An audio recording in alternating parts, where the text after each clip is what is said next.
좋아요, 구독! 그러면 저희는 첫 종목부터 구조를 해보겠습니다. 수젠텍을 구조해 보겠습니다.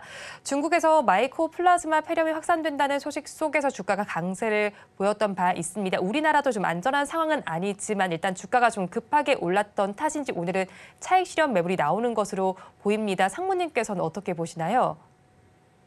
네, 이 수젠텍이 주가가 급등을 했다가 3거래일 동안 급등을 했다가 조정을 받는 모습을 보여주죠. 이유가 중국에서 마이코플라즈마 폐렴, 기침하는 이 감기 같은 건데 이게 좀 심화됐죠. 그러면서 마이코플라즈마 폐렴이 중국에서 급격히 확산하면서 이 국내에 있는 진단 기업들이 주가가 많이 올랐습니다. 시젠, 바디텍메드, 웰스바이오, 수젠텍까지 이런 주가가 많이 올라가는 그런 모습을 보여줬는데요.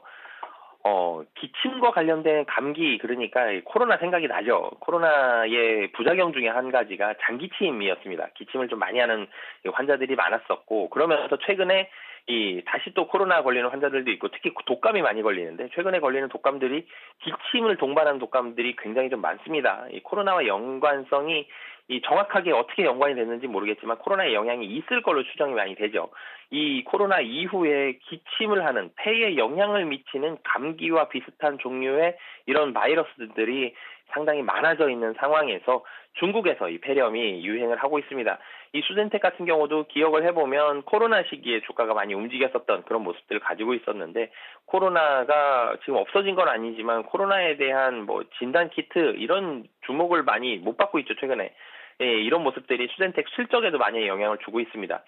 2021년도는 매출액이 772억이고요. 영업이익이 348억이었는데요.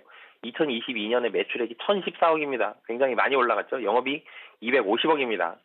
2020년도 영업이익도 225억이었는데 23년도 3분기까지 놓고 보면 매출액이 50억이거든요. 그리고 영업 적자가 지금 150억이 넘습니다. 굉장히 실적이 좀 안 좋아진 그런 상황인데, 진단키트에 대한 이 관심도가 많이 떨어졌죠. 지금은 그냥 실질적으로 코로나라고 의심이 되더라도 병원을 안 가는 환자들이 훨씬 더 많은 그런 상황이기 때문에 이 코로나에 대한 수혜는 많이 좀 줄어들었는데, 다시 한번 중국에서의 이런 폐렴이 유행을 하면서 시장의 주목을 많이 받았습니다. 그렇지만 이 주가에 대한 부분들, 이 주가에 대한 급등이 3일 급등을 보여주고 오늘 좀 조정이 나오고 있다라는 점, 이 조정에 대해서는 상당히 좀 더 깊어질 수도 있는, 전체적으로 지금 하락 추세였고 실적도 많이 꺾여 있는 상황이기 때문에 조정이 조금 더 깊게 나올 수 있는 그런 상황이다라고 보시면 되겠습니다. 조정이 조금 더 깊게 나올 수 있는 상황인 만큼 좀 가지고 계신 분들 더욱더 불안하실 것 같은데요. 어떤 대응 전략을 세워가야 할까요? 네, 우선 도망가자라는 전략을 말씀을 드리겠고요. 국내에서 독감도 굉장히 많이 유행했는데요. 독감 유행할 때 진단키트 업체들 크게 수혜를 많이 못 받습니다. 근데 중국에서의 폐렴, 국내로까지 이 수젠텍이라는 종목까지 수혜를 받을 수 있을지 여부는 좀 더 확인을 해봐야 될 것 같고, 무엇보다도 23년도 실적이 워낙 좀 좋지가 않습니다. 이런 부분들까지 본다라면 최근에 급등한 이후에 오늘 조정이 3일 급등하고 오늘 조정이 나오는데, 조정의 폭은 좀 더 깊어질 수 있기 때문에 우선은 도망가자라는, 리스크 관리 차원에서 도망가자라는 전략 말씀드리도록 하겠습니다. 수젠텍에 대해서 일단 도망가자 전략을 주셨습니다. 그럼 저희 다음 종목도 구조를 해보겠습니다. 한올 바이오파마를 구조해 보겠습니다. 최근에 목표 주가도 상향 조정된 바가 있었고요. 또 중증 근무력증 신약 신청서를 내년에 중국에 다시 제출할 예정이다라는 소식도 들어와 있습니다. 꽤나 좀 긍정적인 소식들이 있는 것 같은데 오늘 주가는 왜 밀리고 있을까요? 네, 한올 바이오파마가 시장의 기대를 많이 받았죠. 그러면서 주가가 많이 올랐습니다. 차트를 쭉 당겨보면 사실 2022년도에 12,000원 정도에까지 하락을 했었거든요. 9월 28일이 장중 저점이 12,450원입니다. 주가가 계속 올라서 11월 달에는 거의 4만 원 근처까지 올라가는 모습을 보여줬습니다. 이거에 대한 모멘텀들을 좀 살펴본다라면 이 중국에서의 기대감, 이런 부분들이 좀 있었거든요. 근데 이제 중국 최근에 조정이 나온 거는, 오늘 조정이 나오고 있는 거는 중국에서의 그러니까 허가가 좀 지연이 된다. 쉽게 말씀드리면 이런 우려감들이 나오면서 주가가 조정을 받고 있습니다. 기대감을 가졌던 일이 좀 더 지연이 된다. 그러니까 조정이 좀 나오고 있는 상황이다라고 보시면 되겠는데요. 중국에서의 파트너사가 이 하버바이오메드인데요. 지난 6월 중국의 NMPA, 여기에 이제 중증 근무력증이라고 하는 승인을 위한 BLA 허가 신청서, 허가를 받기 위한 신청서를 냈는데, 빠르면 24년 1분기 재제출이 결정이 됐습니다. 그러면서 이 부분이 좀 이슈로 작용을 하면서 한올 바이오파마의 주가가 하락하고 있다라고 보시면 되겠는데요.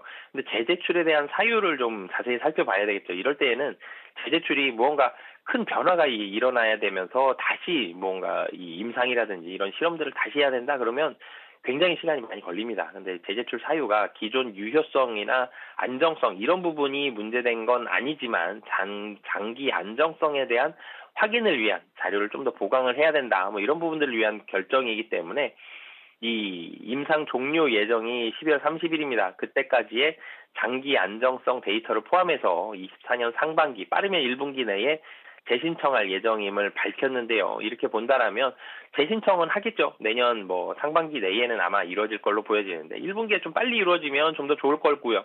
만약에 조금 더 늦게 이루어진다라면 이 모멘텀이 좀 더 늦게 올라가긴 하겠는데 전체적으로 이 시기가 굉장히 많이 늦춰진 건 아니다라는 점.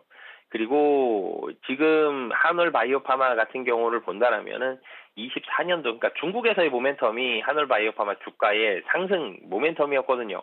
이 중국에서는 이 세일즈 역량이 전체 굉장히 좀 높아져 있다라는 점, 그리고 중국 로열티가 유입이 됐을 때 실적이 굉장히 많이 큰 폭으로 올라갈 수 있다라는 점, 중국에 대한 기대감들이 아직까지 좀 유효합니다.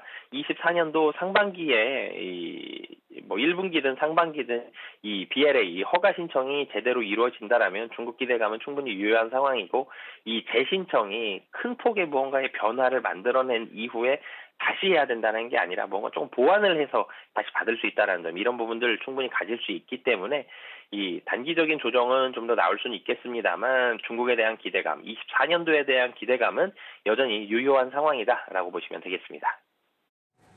내년에 대한 기대감이 유효하다고 말씀해 주셨지만 일단 시장에서는 6% 넘게 빠지고 있는 만큼 가지고 계신 분들께서는 좀 불안하실 것 같거든요. 어떻게 대응 전략 세워가면 좋을까요?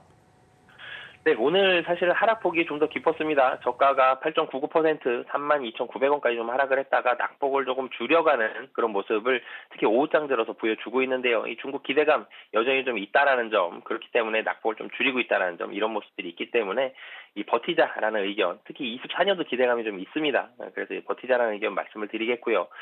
그렇지만 뭐 손절 가격 혹시 모르는 부분들도 있기 때문에 손절 가격 32,000원, 목표 가격 4만 원 잡고 대응하시면 좋을 것 같습니다. 한올 바이오파마에 대해서 버티자 전략 주셨고요. 손절 라인은 32,000원, 그리고 목표 주가 4만 원 제시해 주셨습니다. 그러면 저희 마지막 종목도 구조를 해보겠습니다.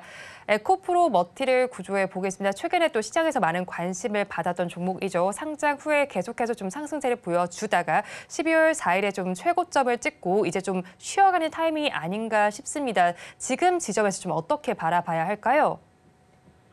네, 우선 사실 에코프로 머티리얼 기업에 대한 설명은 사실 크게 필요는 없을 것 같습니다. 2차전지 소재 업체이고요. 에코프로가 최대 주주인 에코프로 머티리얼 이 상장을 했는데 상장 이후에 사실 상장할 때 주가에 대한 우려감이 많았죠. 이 11월 17일 날 상장을 했는데 이 당시 분위기가 2차전지에 대한 분위기가 그렇게 좋은 편은 아니었습니다. 그렇기 때문에 우려감 많았는데 우려감을 뒤로 하고 굉장히 큰 폭으로 상승을 했죠. 이 상장일 최저가가 43,000원을 보여줬고 상장일 최고가가 65,000원, 그러니까 종가가 57,000원으로 마감을 했는데 최근에 한 15만 원 정도까지 올라간 모습을 보여줬죠. 한 3배 정도 상승을 했습니다. 보름 만에 3배 상승했기 때문에 굉장히 많이 상승했죠. 빠르게 상승했고 많이 상승을 했는데 이 최근의 분위기를 좀 다시 놓고 보면 우선 2차 전지에 대한 부분은 바닥은 확실히 좀 확인을 했다라는 게 맞지만 이 오늘 같은 경우도 보면 2차 전지 다시 또 조정을 일부 좀 받고 있거든요. 그러니까 2차 전지는 여전히 바닥은 확인을 했지만 추세적 상승세라기보다는 일정 부분 반등한 이후에 좀 눈치를 아직까지 좀 보고 있는 추가적인 확인이 좀 더 필요한 그런 상황이다라는 점을 말씀을 드리겠고요. 에코프로 머티리얼즈도 상장 이후에 시가총액이 8조 3천억입니다. 그리고 전기전자 섹터에 포함이 되어 있고 2차 전지 관련된 종목입니다. 그러면 관련된 펀드에서 담아야 되는 물량들이 확실히 있습니다. 그렇기 때문에 에코프로 머티리얼즈 상장할 때 보면 수급적으로는 뭐 물론 외국인도 사는 매수일이 있었겠지만 기관이 굉장히 좀 많이 샀고 기관 중에서도 특히 투신과 연기금이 많이 샀습니다. 펀드에서 좀 많이 담았다는 얘기거든요. 이 펀드에서 필요한 물량들을 좀 급하게 담으면서 주가가 좀 더 잘 오르는 그런 모습들이 있었는데 최근에는 이 매수 금액이 좀 줄어들었습니다. 급한 물량들은 좀 다 담았다라는 게 좀 보여지고요. 이런 부분들이 있고 2차 전지도 아직 등락을 좀 거듭하고 있는 그런 상황이다라는 점. 전체적으로 2차 전지 관련한 종목들이 뭐 LG 에너지 솔루션, 삼성 SDI도 마찬가지고 코스닥에서의 에코프로라든지 LNF라든지 이런 종목들도 좀 마찬가지고 이 반등을 하기 위해서는 추세적 반등을 하기 위해서는 전제 조건이 필요합니다. 전기차가 이제 좀 더 잘 팔린다. 바닥을 좀 찍고 우려감 좀 줄어들어도 된다. 지금 EV 전기차에 대한 판매에 대해서는 의구심이 아직도 많이 있거든요. HEV 그러니까 하이브리드에 대해서는 그래도 잘 팔린다 이런 확신들이 좀 있지만 EV에 대해서는 의구심이 아직 좀 남아 있다는 점, 전기차 판매량에 대한 확인은 좀 필요한 상황이다라고 보시면 되겠습니다. 전기차 판매량을 먼저 확인해 봐야겠다고 정리를 해주셨는데 그렇다면 이 시점에서 가지고 계신 분들은 어떻게 대응을 해야 할까요? 우선 좀 전에도 말씀드렸지만 이 모멘텀이 필요합니다. 실적, 수주, 에코프로 BM이 삼성 SDI 수주를 했는데 그런 식으로 수주에 대한 부분들 좀 더 장기적인 롱텀에 대한 수주가 좀 필요할 것 같고요. 그리고 이 전기차가 좀 돌아서는 모습들도 필요할 것 같습니다. 지금 우선 급한 물량들, 기관에서의 급한 물량들은 대부분 좀 담은 것으로 보여지기 때문에 그런 주가가 올라간 상황에서 급하게 매수했던 물량이 줄어들었다. 그럼 조정이 좀 더 나올 수도 있고 차트도 지금 고점 찍고 조금 하락하는 그런 모습들도 나오고 있거든요. 그렇기 때문에 우선 도망가자라는 의견 말씀드리도록 하겠습니다.